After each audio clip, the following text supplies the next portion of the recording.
Hello guys, welcome to my channel. जैसे कि कल की वीडियो में मैंने आपको बताया था chapter 12 admission of a partner के बारे में, जिसमें कि मैंने आपसे की टर्म्स के मीनिंग डिस्कस करे थे। 1 to 5 मीनिंग्स थे जो कि मैंने डिस्कस करे थे, जैसे admission of a partner, new profit sharing ratio, sacrificing ratio, goodwill and 5th point था हमारा रिवैल्यूएशन ऑफ असेट्स।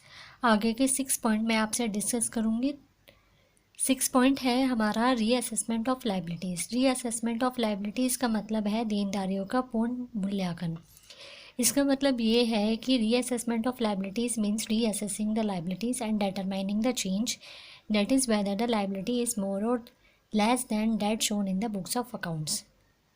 इसका मतलब ये है कि रीअसेसमेंट ऑफ लाइबिलिटीज़ का मतलब है कि लाइबिलिटी में कोई भी बदलाव आना या फिर लाइबिलिटीज़ का बढ़ना या फिर घटना, ये सभी जो है हमारी अकाउंट्स की बुक में शो होता है। 7 पॉइंट है हमारा रिवैल्यूएशन अकाउंट और profit and loss adjustment account. इसमें ये दे रखा है कि इट इज़ एन अकाउंट, ये एक ऐसा अकाउंट है to which increase in the value of assets and decrease in the value of liabilities is created. इसका मतलब ये है कि एसेट्स की वैल्यू अगर हमारी बढ़ती है और वहीं दूसरी तरफ लाइबिलिटी की वैल्यू हमारी क्रेडिट हो जाती है। अगर लाइबिलिटी की वैल्यू हमारी कम हो गई तो वो क्रेडिट साइड आएगी, और असेट्स की वैल्यू अगर हमारी बढ़ गई तो वो हमारी डेबिट साइड आएगी। Decrease in the value of assets and increase in the value of liabilities is debited.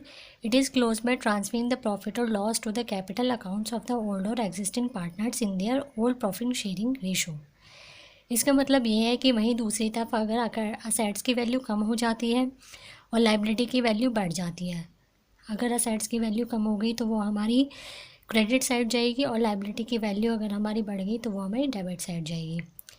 It is close by transferring the profit or loss to the capital account.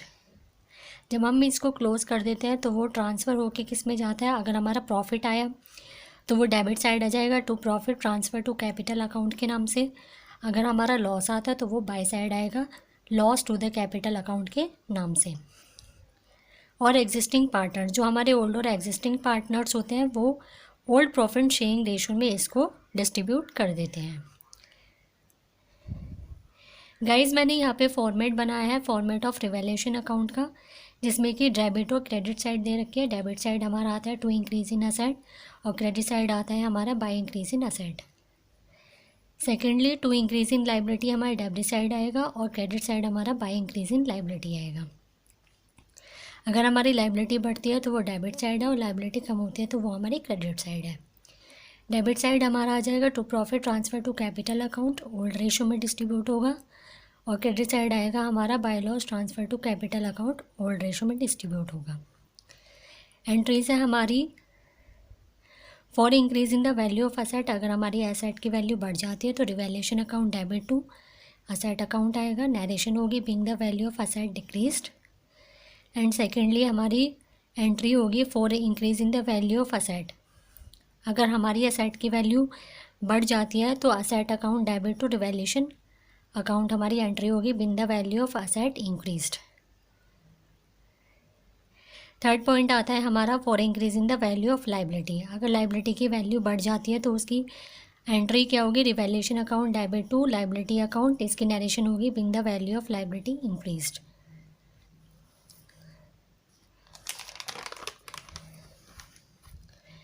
हमारी entry होती है next for decrease in the value of liability.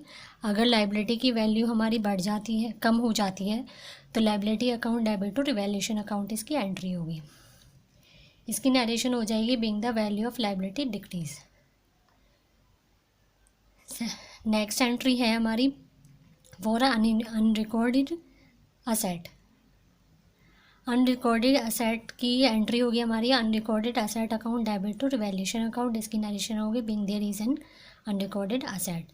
Next entry is the last entry हमारी for unrecorded liability. Revaluation account debit to unrecorded liability इसकी entry हो जाएगी being there is an unrecorded liability. अगर हमारी book में unrecorded liability या unrecorded asset दे रखे हैं तो इनकी नरेशन के साथ एंट्री हमारी यही होगी। 8 पॉइंट है हमारा रिजर्व। रिजर्व क्या होता है? रिजर्व मीन्स एक्यूमुलेटेड और undistributed profit, it is created out of profit. Reserve का मतलब है कि एक ऐसा एक्यूमुलेटेड प्रॉफिट या अनडिस्ट्रीब्यूटेड प्रॉफिट होता है जो कि हमारा प्रॉफिट में से ही क्रिएट होता है। 9 पॉइंट है हमारा workman compensation fund. Workman compensation fund क्या होता है? हमारे एक तरीके से कंपनसेशन हमारे लिए जो होता है, एक तरीके से मुआवजा होता है जो कि वर्कमैन्स को दिया जाता है। जैसे it is a reserve created out of profit for payment of compensation to workers. Next is the last point है हमारा 10th point, investment fluctuation reserve.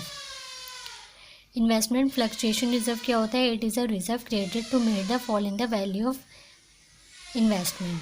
इसका मतलब ये है कि अगर इन्वेस्टमेंट की वैल्यू कम हो जाती है, बुक में हमें इन्वेस्टमेंट की वैल्यू कम दे रखी है, तो हमारी एंट्री जो है इन्वेस्टमेंट फ्लक्चुएशन रिजर्व के नाम से होगी।